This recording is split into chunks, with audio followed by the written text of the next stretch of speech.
Over 2 decades of rail fanning, I've come to believe the best time to start is very early in the morning. That's when railroads seem to be on the move, either finishing up their overnight operations or starting new ones for the day. So here I am, leaving the house early on a Saturday and getting on the expressway to get out to the railroad. I've got no plan this morning, just following whatever I hear on the radio. Well, I got 452 lined up, and I'm going to have to talk to you by, let me get 452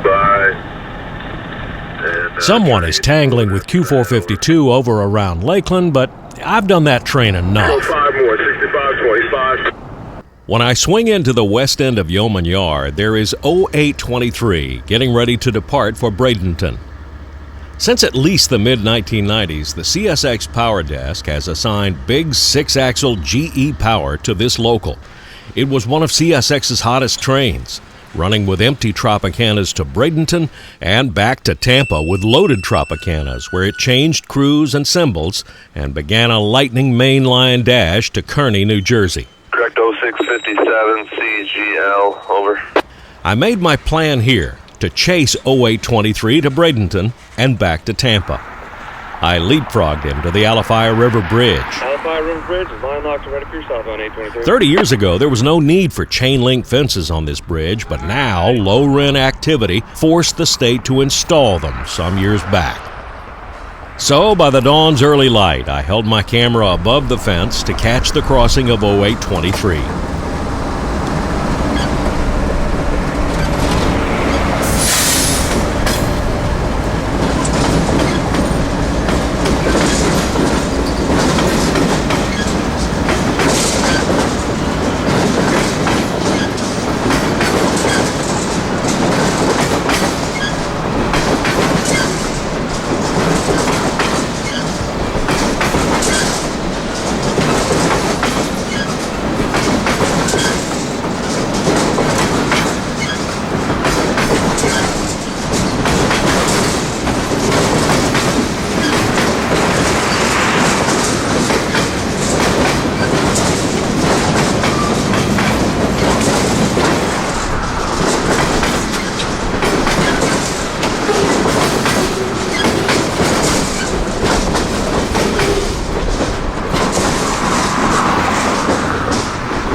The line from Yeoman Yard in Tampa to the Tropicana plant in Bradenton is almost all ex-Atlantic coastline territory.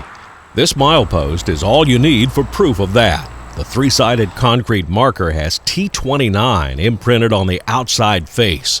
29 miles to Tampa. Only the coastline did that. Driving over the Big Manatee River on US 41, the CSX bridge is just to our west. A few short blocks to the right, and we're in the same park where we shot the Juice Train in 1997 for the Juice Train video Streak of Orange. Your destination is on the right. It's now called Rossi Park, no doubt for the family who founded Tropicana many years ago. Like many cities on rivers, there is a river walk, and this park is a major attraction on that route. Out on the fishing pier of the park, I'm set up for 0823. The draw span is just coming down, and it's really slow, so I speed it up with time-lapse here. The ACL bridge over the Big Manatee River is part timber, part concrete, and part rolling lift span. The same type draw span that ACL used in Tampa, Sanford, McGurt's Creek, and Doctortown, Georgia, and dozens of other places. I don't know if they're the exact same model, but they look the same to me. 0823, the Bradenton local is creeping out onto the bridge as the span lowers, the move protected by an interlocked signal that will only go green when the rails are lined and locked in place.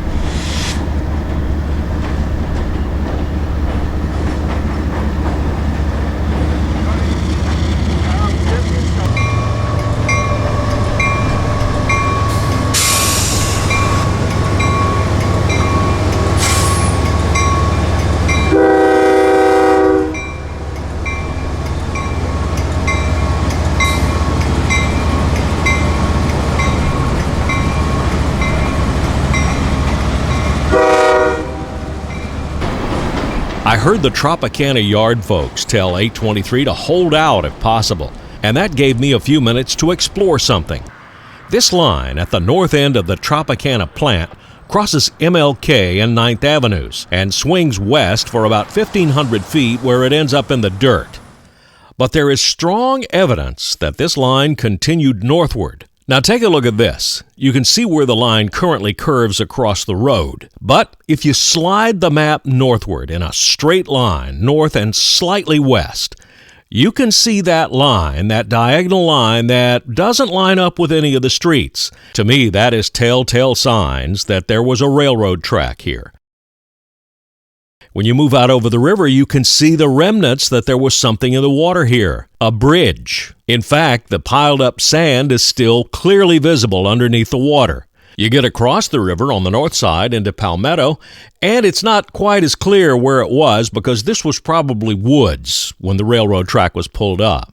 But you can get up here all the way up to what is now the Parish Spur, and where the railroad turned to the east and went on to Durant, Turkey Creek, Plant City, and points north. This was Seaboard Airline country, and it was how the original Tropicana Juice train went northward out of Bradenton, completely bypassing Tampa. So much for the history lesson. Back at Tropicana Yard on the south end of the plant, 0823 has already dropped its miscellaneous freight and is pulled down under US 301 to almost the end of CSX track in West Florida. Now, I didn't shoot this, but over my right shoulder, the line is now operated by the Seminole Gulf Short Line, and they handle traffic for Bradenton and Sarasota. 64 big one, 5313. 0823 is now shoving its empty juice cars in. After tying them down, they cut off and do a procedure called switching ends, moving the control to the northward locomotive for the return trip north. This is one reason why engine pairs are often lashed up back to back. No turning around required. I don't think there's a Y here, so you couldn't do it anyway.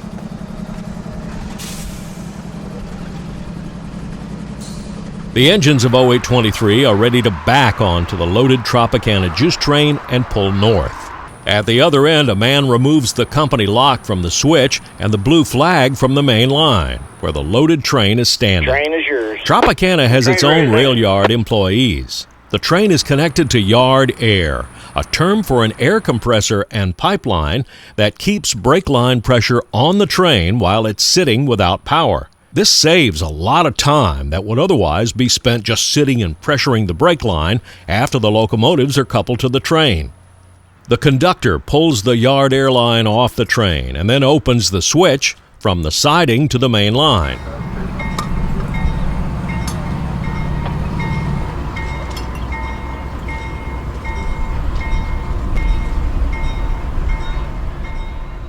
He opens the coupler to ensure a smooth link-up, checks the airlines, and backs down onto the train. 0823 still has the track authority between East Tampa and here in Bradenton, but because he's swapped ends, he's now got to call the dispatcher and tell him the new engine number and the new direction. 0823, go ahead, over. Let's see if I can change the engine number to 9002 and change your direction to both directions. 082302, change the engine to CSXT 9002. After that, the only thing left is to blow and go. Of note, the engine that was trailing and is now leading is 9002, a GE C40-9W, which is kind of a cool catch for me. One time, CSX had around 50 of these. I don't know how many are left. Also of interest are a few of these, older Tropicana boxcars that were refitted with bulkhead refrigerators and painted white. They were orange in the 1990s.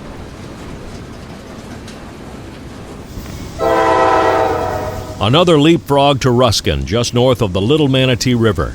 This is the fixed approach signal protecting the northern side of the drawbridge. In 1998, this signal was still a semaphore.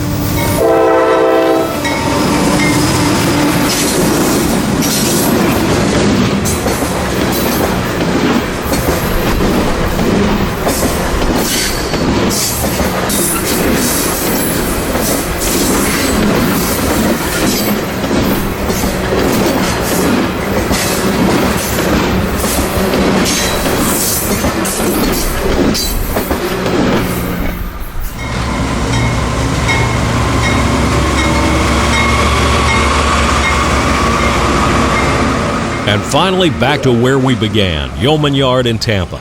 He pulls the train in, and because they still have to manually line switches to reach the assigned yard track, there is stopping involved. If the train is long enough, like it is today, it stops traffic on busy Highway 60, sometimes up to 5 minutes.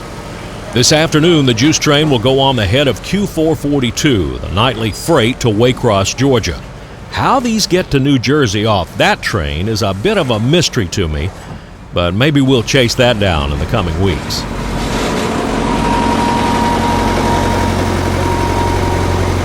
But anyway, kind of a little interesting operation there. I hope you enjoyed it. If you did, please hit the like button. Subscribe to the channel if you haven't already done that. You can contact me on Facebook at RailFanDanny. And until we do this again somewhere out there on the high iron, this is Danny Harmon, out.